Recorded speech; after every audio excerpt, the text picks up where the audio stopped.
اعوذ باللہ من الشیطان اللعین الرجیم بسم اللہ الرحمن الرحیم وبہ نستعین وہو خیر ناصر ومعین۔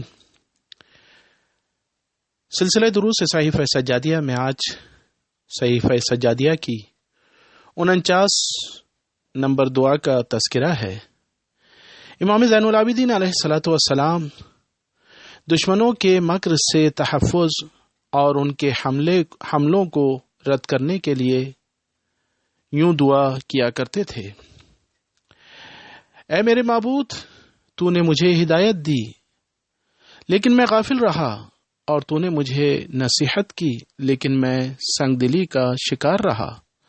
تو نے بہترین نعمتیں دی مگر میں نافرمانی کرتا رہا۔ اس کے بعد جب تیرے پہچانوانے سے میں نے تیرے حکم توبہ کو پہچان کر استغفار کیا تو تو نے معاف بھی کر دیا، پھر میں نے دوبارہ گناہ کیا اور تو نے اس پر بھی پردہ ڈال دیا۔ تو مالک ہے اور تمام تعریفیں صرف تیرے لیے ہی ہیں۔ میں ہلاکت کی وادیوں میں کود پڑا ہوں اور بربادی کے گڑھوں میں گر پڑا ہوں، جن کی بنا پر تیرے عذاب کا سامنا کرنے اور تیرے غضب کے نازل ہونے کا مستحق ہو گیا ہوں۔ اور اب میرا وسیلہ تیری بارگاہ میں صرف تیری توحید ہے کہ میں نے کسی کو تیرا شریک نہیں بنایا اور میں نے دوسرا کوئی خدا اختیار نہیں کیا، اور میں اپنی جان لے کر تیری طرف بھاگ کر آ گیا ہوں، اور ہر عمل بھاگ کر تیری ہی طرف آتا ہے، اور ہر اپنے آپ کو برباد کرنے والے کی بازگشت بھی تیری ہی طرف ہوتی ہے۔ کتنے ہی دشمن ہیں جنہوں نے میرے خلاف دشمنی کی تلوار کھینچ رکھی ہے اور چھری کی دھار کو تیز کر لیا ہے، اور اپنی سختیوں کی باڑ کو تیز تر بنا لیا ہے، اور میرے لیے قاتل زہر پانی میں ملا دیا ہے، اور ایک لمحے کے لیے بھی ان کے تعاقب کی نگاہیں غافل نہیں ہوئیں، اور وہ دل یہ عزم لیے رہے کہ مجھے ناخوشگوار حالات میں مبتلا کر دیں اور اپنی تلخیوں کے گھونٹ پلا دیں۔ لیکن اے پروردگار، جب تو نے دیکھا کہ میں ان سنگینیوں کو برداشت کرنے سے کمزور ہوں اور آمادہ جنگ افراد کے مقابلے سے قاصر ہوں، اور دشمنوں اور میں نشانے ستم بنانے والوں کی کثیر تعداد کے سامنے اکیلا ہوں، کہ میں نے تو اس سلسلے میں کچھ سوچا بھی نہیں تھا، تو نے بلا کہے میری مدد کی اور میری کمر کو مضبوط کر دیا، اور میری خاطر دشمن کی باڑ کو کند کر دیا، اور اسے کثیر لشکر جمع کرنے کے بعد بھی اکیلا کر دیا، اور میرے قدموں کو اس سے بلند تر کر دیا، اور جس تیر کا رخ اس نے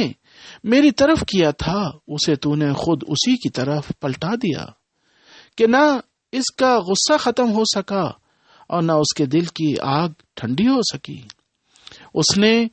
اپنی ہی بوٹیاں کاٹ لیں اور اس طرح ناکام ہو کر منہ پھرایا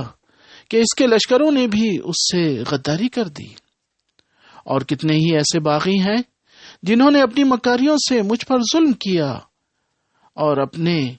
شکاری جال میری راہ میں بچھا دیے، اور اپنی نگاہ غضب کا مجھ پر پہرا لگایا، اور اس طرح گھات لگا کر بیٹھ گئے جس طرح کوئی درندہ اپنے شکار کے انتظار میں بیٹھتا ہے کہ کب موقع ملے اور اسے پھاڑ ڈالے، اور اس کے بعد بھی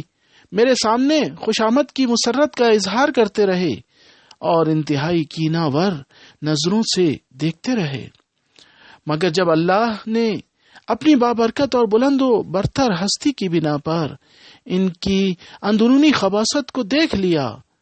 اور یہ دیکھ لیا کہ وہ کیا بدتر جذبات اپنے اندر چھپائے ہوئے ہیں، تو نے انہیں سر کے بل انہی کے گڑھے میں ڈھکیل دیا ہے،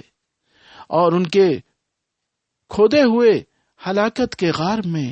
انہیں ہی پلٹا دیا ہے، اور وہ اپنے غرور اور سربلندی کا مظاہرہ کرنے کے بعد ذلیل ہو کر اپنے اس پھندے میں گرفتار ہو گئے ہیں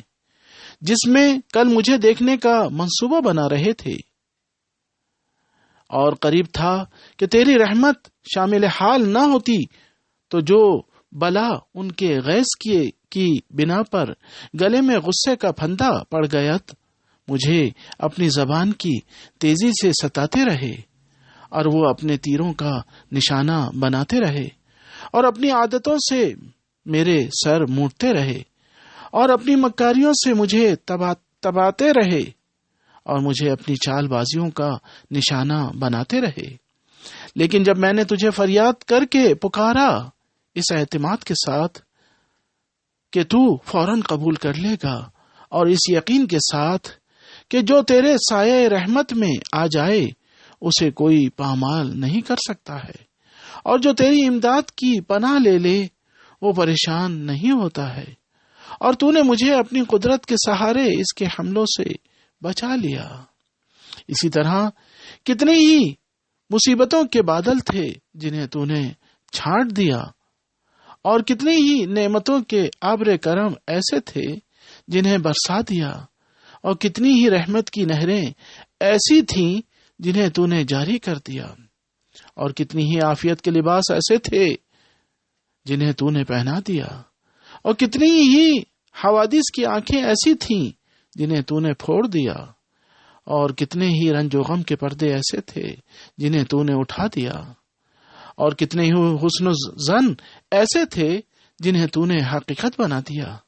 اور کتنے ہی فقر و فاقہ کے حالات ایسے تھے جن کی تو نے اصلاح کر دی اور ہلاکت سے بچا لیا، اور مسکنت کو بے نیازی میں تبدیل کر دیا۔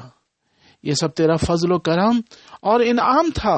اور سب کے مقابلے میں میری طرف سے صرف گناہوں میں ہی گھرا دیکھنے میں آیا، لیکن نہ میری برائیاں تجھے اپنے احسانات کی تکمیل سے روک سکیں، اور نہ تیرا کرم مجھے اپنی نافرمانیوں کے ارتکاب سے روک سکا۔ اگرچہ تجھ سے کسی بھی عمل کے بارے میں باز پرس نہیں ہو سکتی، اور بے شک تجھ سے مانگا گیا تو تو نے دے دیا، اور نہیں مانگا گیا تب بھی تو نے عنایت کر دیا۔ تجھ سے فضل و کرم کی درخواست کی گئی تو نے بخل سے کام نہیں لیا۔